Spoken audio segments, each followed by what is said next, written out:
Hello Britball Nation, I'm Nick Wilson-Town, Editor-in-Chief here at doublecoverage.com, and welcome to The Scoop, DC's weekly news show covering all the biggest, most important bits of the past week across the British American football community.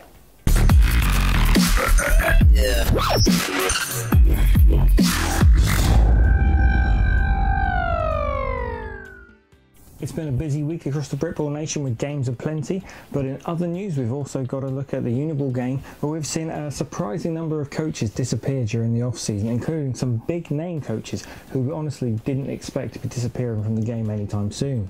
BAFCA chair Paul Sherritt has stepped away from the Loughborough Students, and similarly both Jim Messenger of the Hertfordshire Hurricanes and Richard Batty of the Sheffield Hallam Warriors have stepped away, along with a plethora of other coaches, meaning there's going to be a lot of upheaval across the university ball and coming into the new season. We're going to bring you a full update of which Uniball coaches have gone where, coming soon. This week saw a new piece from the UK Dukes where they managed to mix up one-handed catches and driving, two things you typically don't see together, but it's well worth checking out. As we mentioned last week, we're awaiting news from Bristol Pride and Aztecs alum Alex Jenkins to see where he's going to end up this summer in the NFL. Hopefully we'll be able to bring you more news on that soon with the big reveal of where he's going to be playing. We've also got a load of interviews with Alex that we'll be releasing bit by bit over the coming weeks, so make sure you keep an eye out for those. Alongside all the under-19, under-17 adult balling going on this weekend, we also had a little sprinkle of Uniball with the Nottingham Varsity going on this year, between the NTU Renegades, who went winless in the Premiership North, and the University of Nottingham, who went undefeated during their regular season in Division 1. It was a hard-fought game in front of what looked like a great enthusiastic crowd, live streamed by our friends over at Onside Productions, who did, I think, an awesome job both producing the game, but also some of the commentary was completely on point for this fixture. We were made aware that late in the game, Coach Messon was going to try and bring in some of the graduate players, as Isignon hurdle! keeps He's hold of the made ball. a hurdle! Nice stiff arm onto a hurdle. Picks up. He is an absolute beast. Picks up 10 yards. You should go check out the stream if you haven't already. We're going to share a few of the clips in this week's highlights, as it was the real MVPs of the game with the NTU defence, who returned 2 pick sixes, which actually gave them the edge in the fixture, giving the NTU Renegades their first win of the 16-17 season, and bodes really well for their return to Division 1 next year. Before we get into the results from the national leagues, just want to mention that this video is brought to you by EP Sports. EP Sports are among the biggest supporters of the British game, not only helping us out here at DC, but also across the nation itself. Where EP really stand out is that they're just not selling you equipment. We like to talk of them as ballers for ballers. These guys are experienced Britballers who've played the game at the very highest levels and at an international scene. So when they're telling you that something works for you, they know what they're talking about. If you're looking to upgrade your gear this summer season, check out EP Sports' new shop near Liverpool to use their professional fitting service, or head over to www.epsports.co.uk to buy from the biggest range of football equipment in the UK. Jumping into the scores from the weekend, and we're going to start out as always with our Burger Watch. Leeds Academy Assassins impressed with 3 50 burgers in 3 games this weekend. The Assassins dominated in their under-17s North East tournament and have got to be considered favourites to be pushing for a Britball this year. Manchester Titans notched up 2 burgers across their 3 teams in action this weekend. The Titans running rampant in the second half to take a 56-12 win over the Vikings in the Adult League, while the under-17 South side boasted a 53-0 shutout win over the Chester Romans. Rightly proud of a great weekend of balling from their programme, the Titans' Twitter feed included a couple of highlights this weekend.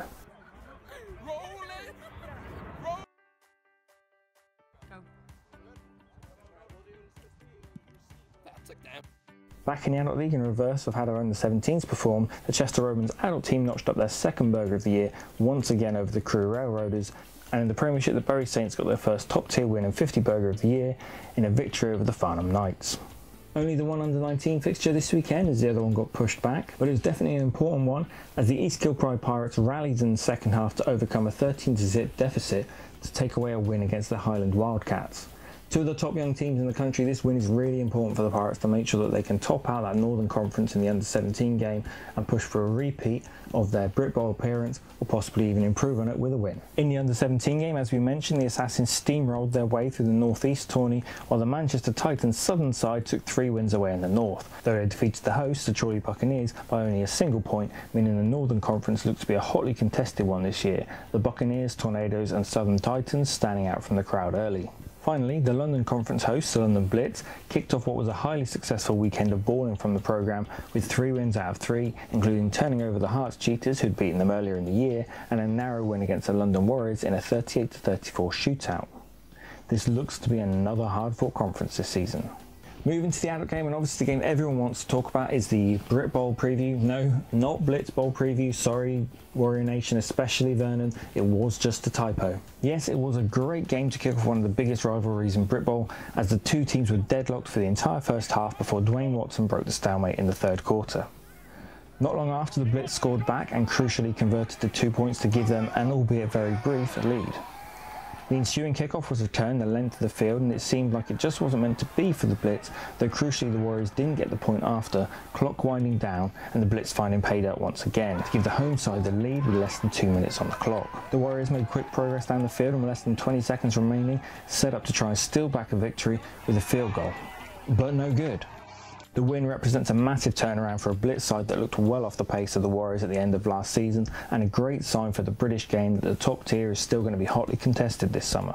Before we read too much into it, however, it's worth noting that there is a lot of balling yet to go this year, with these two teams scheduled to meet 3 times during the regular season. As such, we're going to see them clash at least twice more, if not again in the Britball final itself, so don't expect the Warriors dynasty to come crashing down anytime soon. In the northern half of the top tier, the Phoenix took a much more modest than expected win away from the Edinburgh Wolves, though word is the Midland side made the trip north of the wall somewhat light, especially when it came to bodies in the trenches, only 5 offensive linemen making the journey.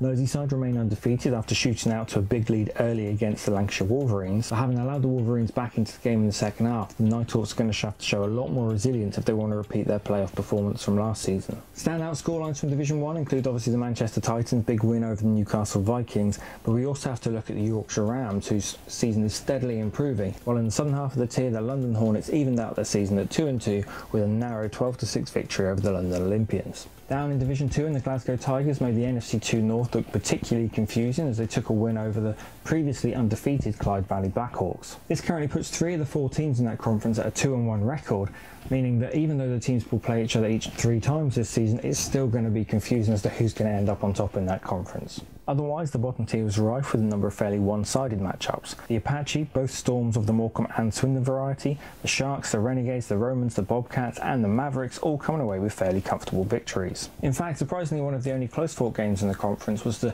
undefeated Shropshire Evolution paying a visit to the Houghton Spartans. The Revs trailed for the majority of the game, falling behind 7-3 throughout the first half before coming on strong in the second half and earning themselves a 4-0 record so far this season. There you have it, Nation, your scoop of the best bits from the past week of Britball. Remember that if you like what DC do, that you can help out by liking this video over on YouTube, sharing it on Facebook, retweeting it on Twitter, and if you really want us to keep doing what we're doing, we need your support to upgrade doublecoverage.com so that we can make it the real hub of the British American football community that we want it to be. To make that a reality, you can head over to gofundme.com/dblcoverage, check out our plans for the future of the game and donate whatever you think we're worth. If you want us to be able to continue bringing you 7 days a week of scores, news, editorials, information, videos, opinions, and so much more, we're going to need your help. Otherwise, as always, play hard, play safe, and if you haven't done so already, check out the highlights from week 5 across the National League, and make sure you nag your team media peeps this week to send across highlights from the big plays of the past weekend.